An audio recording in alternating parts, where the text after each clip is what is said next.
Di low laser power itu bisa mematikan beberapa bakteri. Tidak melulu bahwa laser itu untuk motong, tidak. Saat ini laser mungkin ya menjadi teknologi yang paling seksi lah untuk dibicarakan.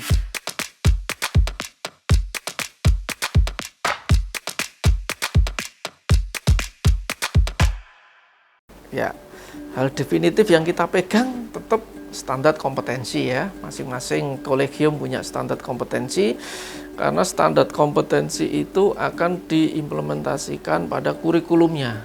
Itu prinsipnya orang menjadi kompeten itu setelah melalui proses pendidikan, proses pembelajaran, kemudian proses pelatihan skill. Sehingga hal tersebut menjadi definitif yang harus kita pegang. Bahwasanya kompetensi itu adalah sudah dipersiapkan, sudah dibuat oleh sebuah persiapan di masing-masing kolegium. Jadi itu sebagai definitifnya. Kemudian tentang tadi bedah mulut kapan berkolaborasi dengan bedah umum, tentunya adalah case by case. Sehingga memang di proses pendidikan bedah mulut ini terutama, itu kita memang terpapar dengan rumah sakit umum itu lebih banyak daripada spesialis yang lain.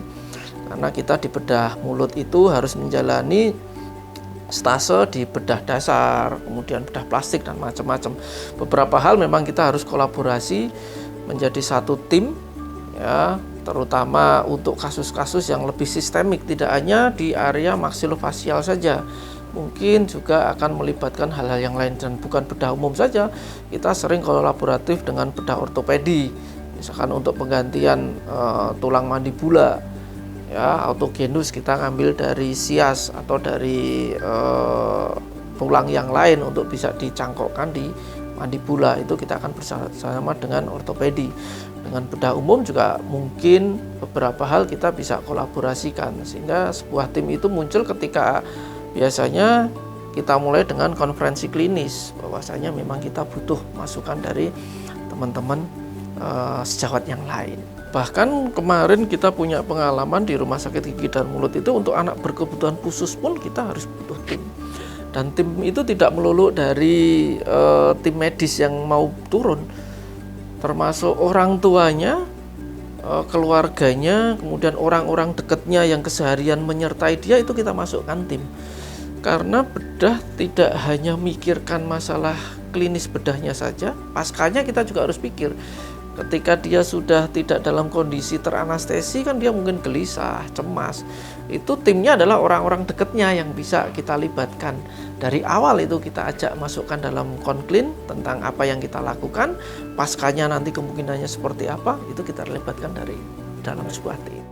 Saat ini laser mungkin ya menjadi teknologi yang paling seksi lah untuk dibicarakan.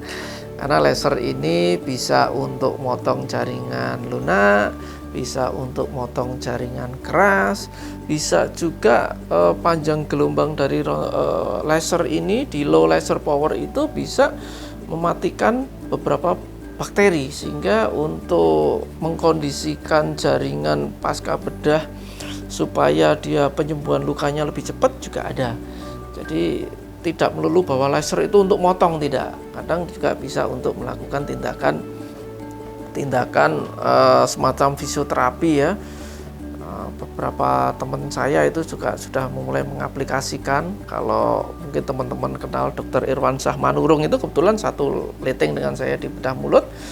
Dan memang sekarang dia baru senang mengembangkan laser di RSPAD. Saya pikir itu paling seksi. Yang kedua adalah yang sudah sering juga dilakukan untuk tindakan bedah ortognatik surgery, kemudian dipadukan dengan micro surgery ya untuk menyambung saraf.